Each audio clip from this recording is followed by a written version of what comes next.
For today's episode of Bully Mysteries, I'll be covering one of Bully's biggest flawed storylines, the Bullworth Academy election.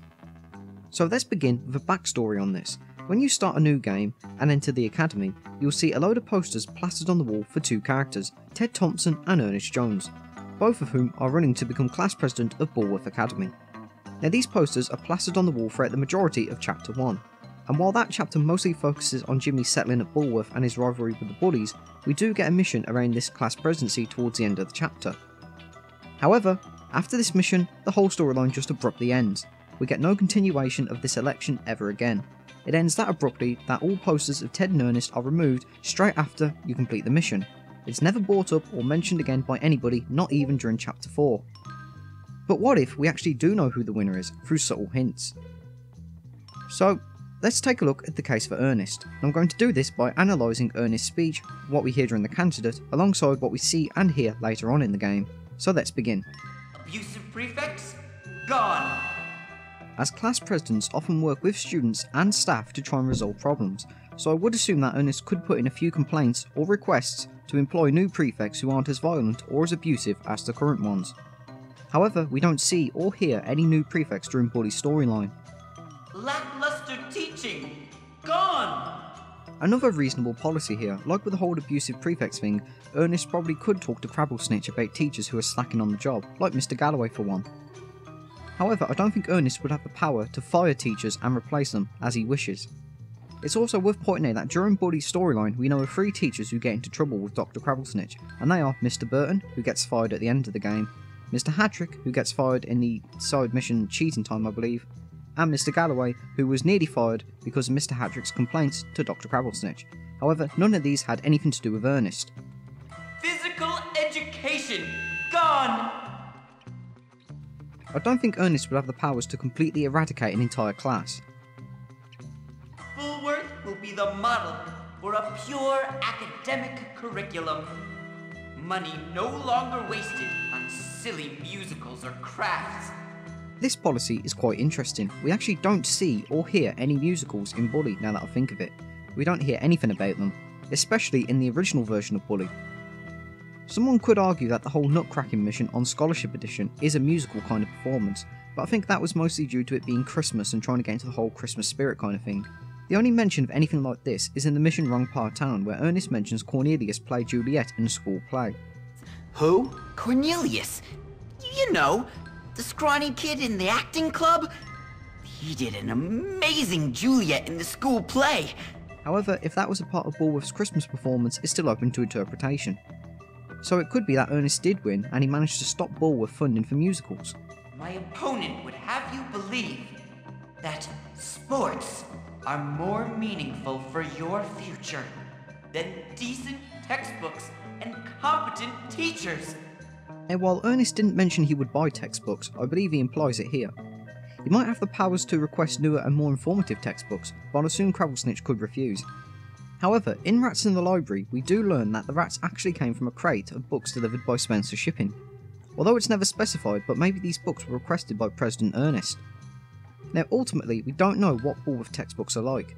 All we use them for in Bully is just to throw them at people and attack people with them, and that's it. However, this is also where Ernest's policies end. So let's analyse the case for Ted. So now let's look at the possible case that Ted won. And how am I going to do that as we never heard Ted's speech? Simple, we're going to chalk up a list of who would actually be likely to vote Ernest or Ted. Now obviously all the nerds would be voting Ernest, while all the jocks would be voting Ted, so at the moment this list is very equal. In the candidate, Ernest asks Jimmy if he'd vote for him, to which Jimmy responds with not a chance, implying Jimmy would be voting Ted. But Jimmy does change his mind when Ernest offers to pay for his vote. And no, this doesn't put Jimmy as an Ernest supporter, because, well, Jimmy never votes. This might be because Ernest paid Jimmy for his security services, or Jimmy's a jackass who took Ernest's money and left, or maybe Jimmy forgot to vote, because once Ernest finished his speech, Jimmy heads back to his room to find Gary dressed up and waiting in his bed. If we head down to the football field during class time, we can see Angie, Christy and Pinky doing cheerleading, and since Ernest wants to completely remove physical education, I don't think any of them would be voting for him because of that. So I think we can add the 3 girls to the list of Ted supporters. Justin, a prep, can sometimes be heard mumbling to himself, wondering if Ted wants a prep friend. So I can assume that Justin likes Ted, or maybe wants to befriend Ted for popularity reasons. But since this is Justin's only comment about Ted, I think we can add him to the list of Ted supporters. In chapter 4, we learn Konstantinos is the school mascot, and he can often be heard gloating about this in the mission Nice Outfit. And like the cheerleaders, I don't think Konstantinos would be too happy with physical education being removed, because that means then he'd have to give up being the mascot. So, once again, like the others, I think we can add him to the list of Ted supporters. So what about Earnest supporters? Now, as we all know, Earnest isn't exactly popular at Bullworth. He is a nerd after all, the nerd leader, arguably the least popular person at the school aside from Algernon. Anyway, if we pay attention to the candidate and we look at the crowd, we can see that, while Earnest's crowd is very small, it mostly consists of jocks and nerds. The nerds are probably there to support Earnest, while the jocks are probably there to laugh at Earnest. But we can see 4 people who aren't nerds or jocks, and those 4 people are Gord, Tad, Hal and Peanut. Now, obviously, like I mentioned, I'd assume the only reason the jocks are there is just to laugh at Earnest when he's getting pelted with eggs. And from my knowledge of political speeches, which is little to none, you'd probably turn up to listen to your preferred political side, so there's a small chance that Gord, Tad, Hal and Peanut are Earnest supporters. Small chance. Or they could just be there to laugh at Earnest alongside the jocks. However, there's nothing to confirm this. However, Gord and Tad strike me as the kind of characters who would take this thing a lot more seriously than the jocks do. I can't say Peanut or Hal strikes me as the kind of people that would be interested in politics, but maybe there's a side to these two that we don't actually know. But even if we add Gord, Tad, Hal and Peanut to Earnest's voters, Ted would still have the more votes, just by 1 though. If, however, Jimmy did vote, it would put them both on equal terms. However, another case for Ted winning is this one bulletin board notice that was put up by Mr. Burton.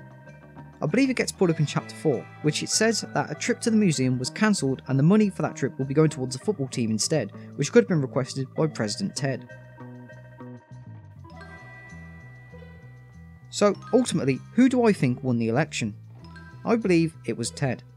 The Earnest stuff I mentioned earlier while analysing his policies were a mix between reasonable and impossible.